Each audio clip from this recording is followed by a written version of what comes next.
Good morning, afternoon, evening from wherever you're joining us. Super excited to have today's session and happy Halloween for all those who celebrate. Today we will be talking about our AskCollate feature, first demonstrated and released last week at our virtual Reimagine Summit. Today I'll be kind of continuing on some of those elements and questions that were addressed last week and just really thinking about how easy it is to get things done. It's not all about asking and answering questions, but also performing tasks just in the same right. So really thinking about it from that lens on what can we do, how quickly we can do things, and how natural it is something that we'll be emphasizing. Thank you for the hat comment. Got this a couple weeks ago. It is my thinking cap, quote unquote, and we'll be seeing how Collate is going to be doing its own thinking today. All right, with that, I will get started. So it's been a busy week, I won't lie, and sometimes I don't even know what I need to be doing with my job. I don't know what I'm responsible for. I don't know what is under my ownership or accountability or anything like that. And sometimes I just need to figure out, hey, what do I need to do? What do I need to figure out? And what am I responsible to do? So my first question is going to be, what assets am I responsible for? Question mark. And I'm trying to keep it pretty light and not give direct, who is the owner of this table type expressions. Again, really thinking in a natural language. Your boss tells you, hey, are you the one responsible for this? You can come here and ask Collate, hey, what am I responsible for? A little cheating, if you will. But again, thinking about it, as we can see here, we're searching for assets owned by Joe or Joseph Perez. So it is looking at me. It pulls up a variety of different snowflake tables. So I can then get more details or ask, oh, look, we have this nice orders table that I'm the owner of. That's pretty good stuff with a good description there. And I see this customer 360 table and it's like, oh, I didn't know I was the owner of that. It looks like we have another owner, Harsha, here. So let me actually just figure out where this table came from.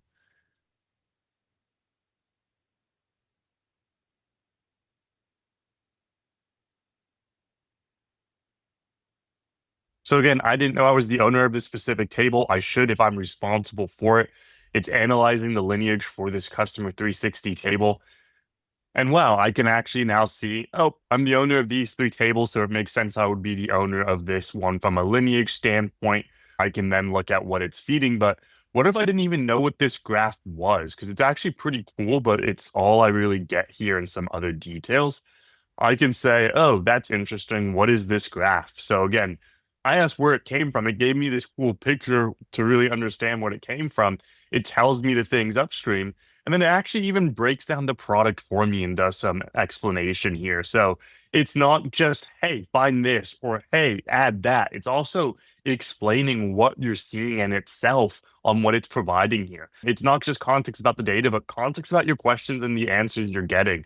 So here we can see that this graph is the data lineage graph. It is a visual representation of how data flows between different assets in your environment.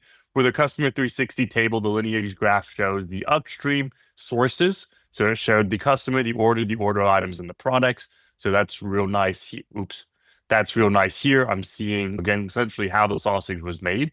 And then I can also see some downstream assets, if any, being this customer report. So again, really helpful. It answers questions like, hey, where is the data? What would be infected? Are there any quality checks or bottlenecks in the flow? So it's actually even suggesting some future prompts, if you will. But maybe if I even wanted to spin a little backwards and I'm still not even understanding it, I can actually ask questions like, what is data lineage?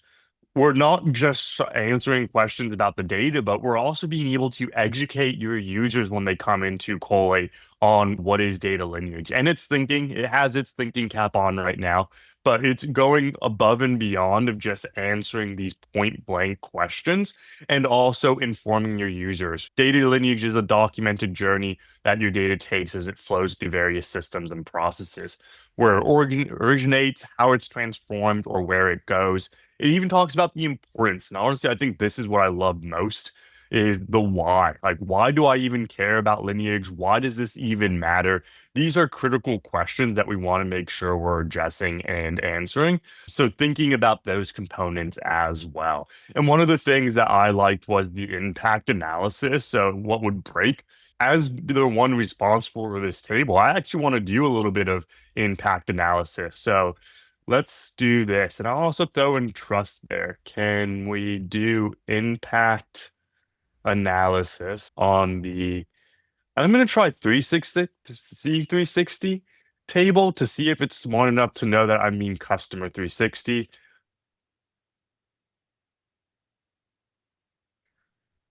I know a live demo isn't the time to be trying things new, but again, I want this to be natural. I want this to be context oriented, and it looks like it actually was able to associate 360 to customer 360. So semantics is incredibly important here. We want to really make sure we understand and it understands what I'm talking about, whether I say customer 360 or C360 or making a little typo.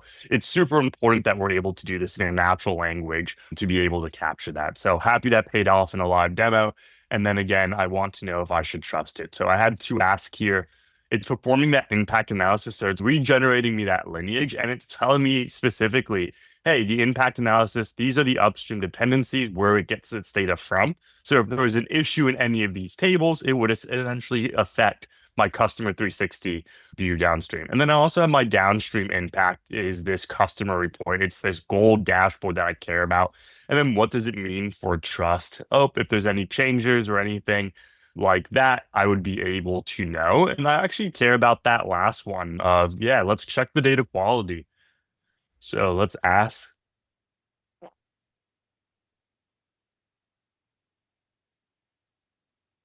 Probably not a question or more of an answer, but again, let's see what the quality looks like for this customer 360 table. Again, I'm responsible for it. I should know these things. So I'm just trying to capture all of these things in a centralized place. So I can see that there's some data quality tests, 10 total tests. I can then scroll down and see, oh, we do have one failure. And then it says 9 out of the 10 have passed, one have failed. It tells me what the test actually was, which is super helpful. It expects that it has exactly 2 columns, but it has 8. That's weird. But hey, it actually explains why we should probably be expecting to see more. So it even validates and does a little bit of that critical thinking for me, which is really crucial in thinking of, hey, why does this matter? What's going on here? Imagine if this had 20 tests. You wouldn't want to have to analyze each of those 20 tests or 50 tests or even 10 tests. It's nice that it calls out the failure and says, hey, this is the rationale behind it. Do with this information as you will. So, really helpful in that lens. I cared about impact analysis. I cared about data quality. So, let's actually try doing a data quality test and see what happens here. I just want to capture some schema changes from the customer table. Can I create a test? I'm actually going to switch my mode into observability just to get a little bit better context. And in this case, I am pasting this expression in just because I don't think you guys want to see me type anymore. It's going to think it's in this data observability mode, and now it's going to suggest a potential test. I didn't give it much criteria here, so I'm actually interested to see, is it going to ask for more information? Is it just going to spit something out that's garbage? So we're going to see here in just a few moments on how we're able to create this test and what that would potentially look like. So it looks like there's already several tests. There's no cable count. There's no currently to specifically capture schema drift between the customer. The most appropriate built-in test is this. So Collate has over 20 to 30 different out-of-the-box tests. What this was actually able to do is say, hey, these are some of the tests that exist. These are some of the tests that don't exist. What you're specifically probably going to look for is this data diff test. And I'm going to say, let's go with the table diff test to compare both of those tables. And it's going to think I'm taking its recommendation. It knows best. It's helping me do my job. And then can you please confirm the following?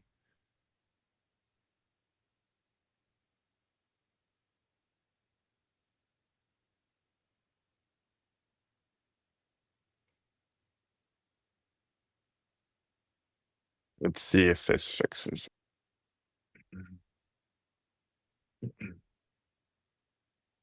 So here it's fetching and making sure those tables exist. It looks like that customer's table may not be existing, so I may be in a little trouble there. If anything, we can move into the next prompt and just looking at that customer 360 table a little bit more. And again, always the fun things with live demos is things like this. And it looks like we might be in better business because it's creating a test in Collate. It looks like and while this loads, it's actually perfect timing. What about tests non-related to data questions? How does that work? Up above, we asked about, hey, what is data lineage? And we got a great answer. Elizabeth, I'll show that again in just a few moments here on what is data quality specifically. But it looks like we did create this new test. And if I go here, and I go to my customer 360 table and I go to data observability and data quality. Hopefully I have that new schema drift test here. I probably should have shown it before and after, but if I click on this, I can probably look at the audit. Yep, 10:15 Joe Perez today created this test, gave it a nice description.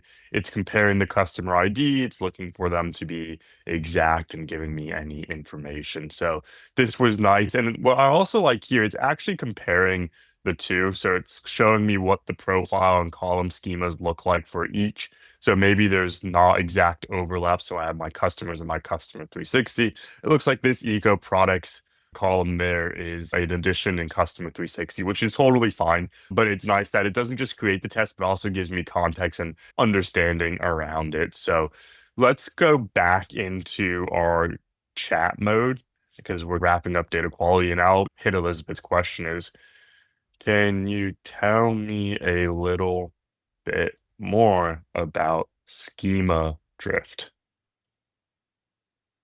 And hopefully what this tells me is it talks about what schema drift is. It's when the schema of a table changes over time with the addition or removals of different columns, all things I would care about. And of course, what this is going to highlight again is the importance and relevance, hopefully. So saying, hey, but why does this matter to me in the first place? Why do I care about schema drift? So thinking about it from that standpoint.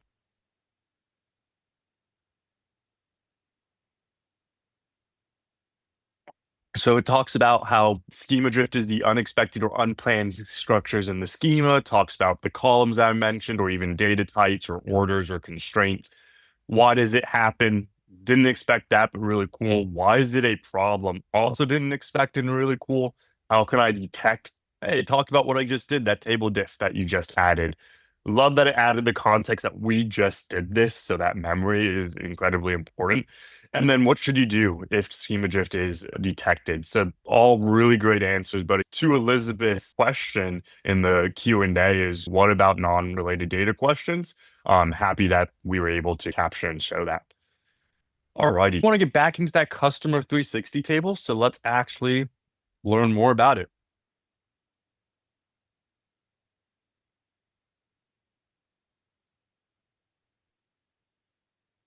So I just want to learn more about that customer 360 table that I'm responsible for. Maybe I want to add a description or do some other cool stuff to it. We're going to get the full details of this customer table. So it doesn't have a description. I have some information on the columns. I can see the other elements here, but it looks pretty sparse. Again, understanding the column structure gives me the domain and owner, but let's add a description based off its lineage and columns. So want to not just get answers, but also perform different tasks and actions. And it looks like it gives me this.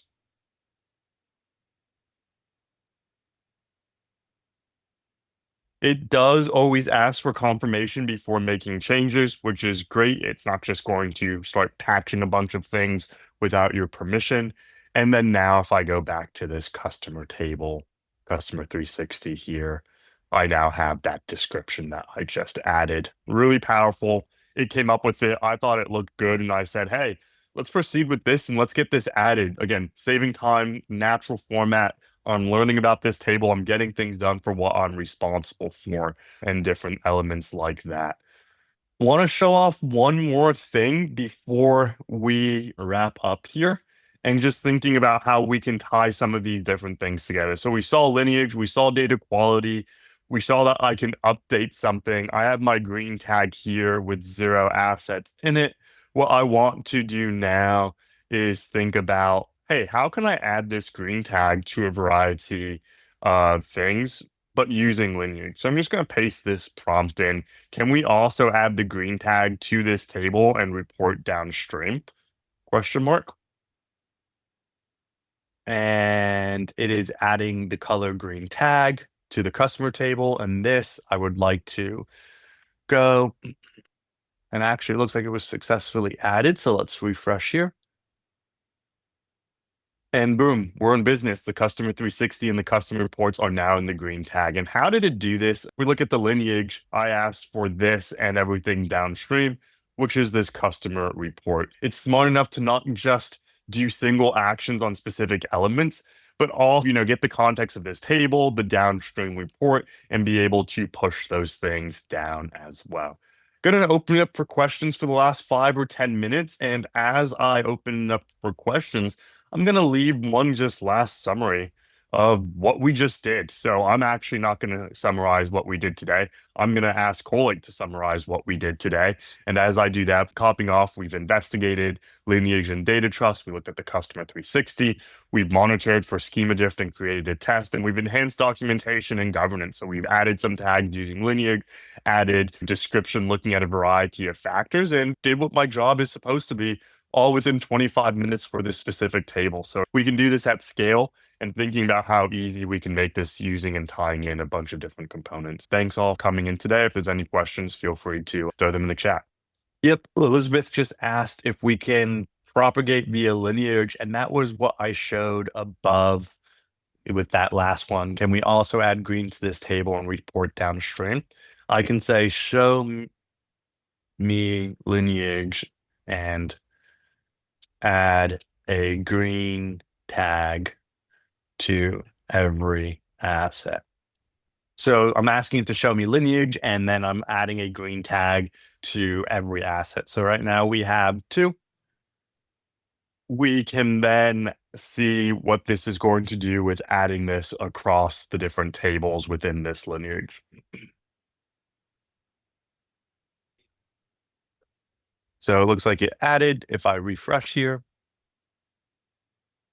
I now have 6 assets that I've added as green. So taking what they say is a static image and then being able to apply an action on top of this to get that fundamental understanding. Looks like we have a question in the chat.